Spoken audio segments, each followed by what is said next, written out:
जय हिंद दोस्तों, कैसे हैं आप सभी लोग। उम्मीद करता हूँ कि आप सब लोग अच्छे होंगे। तो चलिए आज हम पढ़ेंगे लोकतंत्र में सत्ता की साझेदारी पार्ट 1। कल पढ़े थे हम लोग, आज पढ़ेंगे पार्ट 2।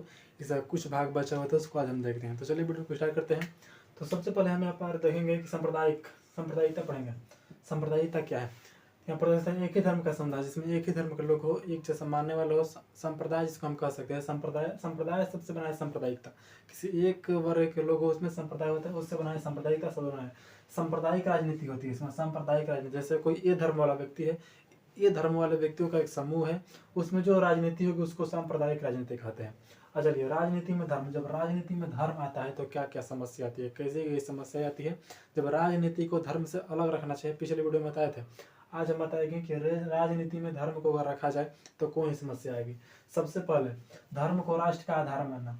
इसमें क्या किया जाता है कि धर्म को ही राष्ट्र का आधार मान लिया जाता है। जैसे मान लीजिए कोई हिंदू धर्म है और हिंदू धर्म को मानने वाले ज़्यादा लोग हैं, तो यहाँ के जो लोग हैं ना, हिंदू धर्म को क्या करेंगे कि राष्ट्र का, अपने देश का आधार मान लेंगे, यानी अपने भारत देश का आधार हिंदू धर्म को ही मान लेंगे। इससे बहुत सारी दिक्कत हो जाएगी। इस्लाम वाले इस्लाम धर्म को मान लेंगे, बहुत दिक्कत हो जाएगी। इसलिए कोई भी देश है धर्म के आधार पर नहीं चलता है।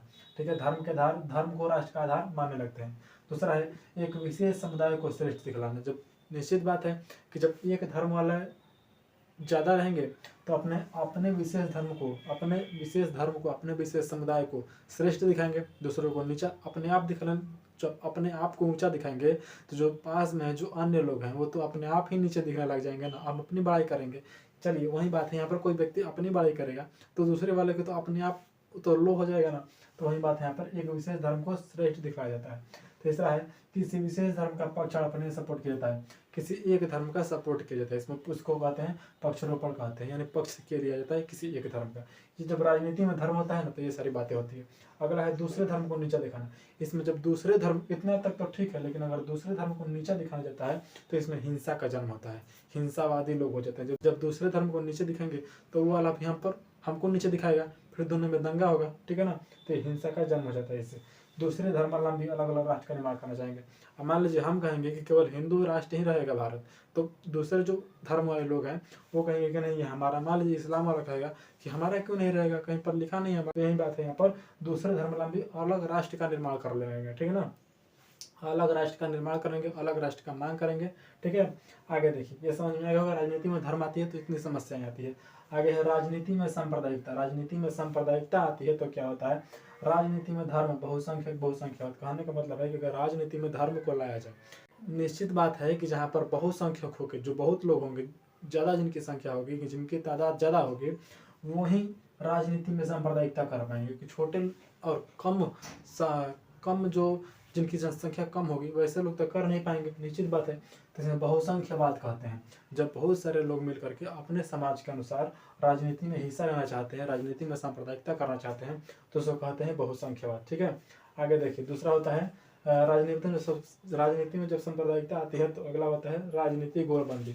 राजनीतिक गोलबंदी में होता है कि धर्म गुरुओं की मदद से, धर्म गुरुओं द्वारा मतदान की अपील। धर्म गुरु जो होते हैं उनसे कहा जाता है मतदान की अपील कराइए आप, हम इनको ही सपोर्ट करेंगे। जैसे धर्म गुरुओं के द्वारा कहवाया जाता है, लोगों के माध्यम लोगों तक पहुंचाया जाता है कि हमको ही वोट दीजिएगा, हमको ही जिताइएगा। ठीक है ना, ये हो गया राजनीतिक गोलबंदी। अगला है हिंसा, दंगा, नरसंहार, सांप्रदायिक हिंसा। जब ये सारी बातें होगी तो निश्चित रूप से दो धर्मों के बीच में हिंसा होगा। ठीक है, उसमें दंगा होंगे। ठीक है, सांप्रदायिक अलग अलग दंगा होगा, नरसंहार होंगे, कुछ लोग मरेंगे। ठीक है, उसको हम कह सकते हैं सांप्रदायिक हिंसा, यानी सांप्रदायिक हिंसा होगा। ठीक है, इतना समझ में आ गया होगा। चलिए आगे देखते हैं। चलिए ये तो हो गया धर्म के आधार पर जब देश चलेगा तो ऐसे हो जाएगा। लेकिन धर्मनिरपेक्ष शासन की अवधारणा क्या है। किसी धर्म को विशेष धर्म का दर्जा नहीं दिया गया। हमारा देश भारत धर्मनिरपेक्ष देश है, यहाँ पर किसी भी धर्म को विशेष धर्म का दर्जा नहीं दिया गया है। जैसे श्रीलंका में बौद्ध धर्म को दर्जा दिया गया है, पाकिस्तान में इस्लाम धर्म को और जापान में शिंतो धर्म को दर्जा दिया गया है सबसे श्रेष्ठ धर्म के रूप में। लेकिन हमारा देश भारत धर्मनिरपेक्ष है, यहाँ पर किसी भी धर्म को ऊंचा या किसी भी धर्म को नीचा नहीं दिखाया गया। ठीक है, आगे देखिए, धर्म परिवर्तन एवं शांतिपूर्ण प्रचार प्रसार। आप धर्मनिरपेक्ष देश में धर्म परिवर्तन कर सकते हैं। आप किसी एक धर्म के हैं, दूसरे धर्म में जाना चाहते हैं, उस धर्म के रीति रिवाज के अनुसार उस धर्म में जा सकते हैं। उस धर्म के हैं, इस धर्म में आना चाहते हैं तो उस धर्म के रीति रिवाज के अनुसार, इस धर्म के रीति रिवाज के अनुसार आप वहाँ से यहाँ आ सकते हैं। ये धर्मनिरपेक्ष राष्ट्र में होता है और शांतिपूर्ण ढंग से अपने धर्म का प्रसार भी कर सकते हैं। धर्म के आधार पर भेदभाव असंवैधानिक है, संवैधानिक नहीं है। धर्म के आधार पर अगर आप भेदभाव करेंगे तो ये असंवैधानिक यानी संविधान के खिलाफ है। ठीक है, सभी धार्मिक समुदाय में समानता, सभी धार्मिक समुदाय के बीच में एक समानता होनी चाहिए, क्योंकि देखिए धर्म अपने जगह पर है, देश अपने जगह पर है। जब सभी लोग मिल करके रहेंगे तब जाकर के एक अच्छे राष्ट्र का निर्माण हो पाएगा। उसी को कहते हैं सभी धार्मिक समुदाय में समानता होगी। ठीक है ना। आगे देखते हैं लैंगिक मसले और राजनीति। लैंगिक मसले और राजनीति में देखेंगे कि महिला जो होती है घरेलू कामकाज, महिलाओं को इस तरह से मन में भ्रम डाल दिया गया है कि आप घरेलू कामकाज के लिए बनी है और बच्चों के पालन पोषण करने के लिए बनी है, इसका कोई मूल्य नहीं मिलता, उसी के लिए बनी है। वहीं पर पुरुष को बताया गया है काम काज के बदले मूल्य। पुरुष भी क्या घर का काम जो है पुरुष नहीं कर सकते हैं, कर सकते हैं, लेकिन उनके बदले उनको कोई मूल्य नहीं मिलेगा। अर्थात जिस काम के बदले मूल्य मिलता है वो काम पुरुष करते हैं और जिस काम के बदले मूल्य नहीं मिलता है वो काम महिलाएं करती है। मतलब हमारे यहाँ ऐसा ही होता है। चलिए आगे देखिए, कृषि में महिला। कृषि के क्षेत्र में महिला अभी भी 40% महिलाओं की भागीदारी है, वहीं ग्रामीण क्षेत्र में 85%। ग्रामीण क्षेत्र में कृषि के क्षेत्र में महिलाओं की भूमिका 85% है और शहरी क्षेत्र में 40% है। और आज भी महिला मजदूर 75% लगभग है और पुरुष जो है मजदूर है 63%, आज भी इतना है। ठीक है ना। चलिए आगे देखते हैं। आगे देखेंगे 2011 की जनगणना के अनुसार महिला की साक्षरता दर है 65.46%।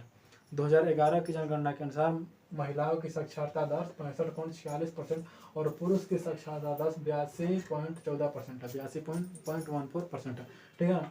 तो यहाँ पर देख सकते हैं जिसमें साक्षरता कम होगी उसको आसानी से दबा दिया जा सकता है और यहाँ पर साक्षरता यहाँ पर कम होगी, देख सकते हैं आप लोग। वही देखिए यहाँ पर देखिए कोई भी मेल यानी पुरुष 6 घंटा 7 घंटा काम करता है, उसे काम के बदले पैसा मिलता है।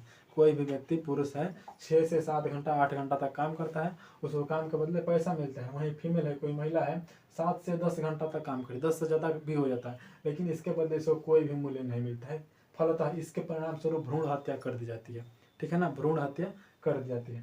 आगे देखेंगे तो 17 हमारे यहाँ राजनीति में महिलाओं की क्या भूमिका यहाँ पर देखते हैं। 17वीं लोकसभा में 78 सीटों पर महिलाओं को निर्वाचित किया गया। 17वीं लोकसभा में 78 सीटों पर महिलाओं को निर्वाचित किया गया, जो 15% से कम है। और ग्रेट ब्रिटेन यानी ब्रिटेन में देखते हैं, इंग्लैंड में देखते हैं तो वहाँ पर भी 19.3% महिलाओं की भूमिका वहाँ पर दर्ज की गई है। ठीक है ना। यूएसए यानी United state of America, America में देखेंगे तो 16.3% लोकसभा की जो लोकसभा है और महिलाओं की भूमिका 16.3% है। और पश्चिमी देश यानी वेस्टर्न कंट्री में रहेंगे तो यहाँ पर लगभग 70% महिलाओं की 70% महिला ऐसे घर से आती है जिनका जो बैकग्राउंड है किसी न किसी राजनीतिक पार्टी या राजनीति से होता है। ठीक है ना।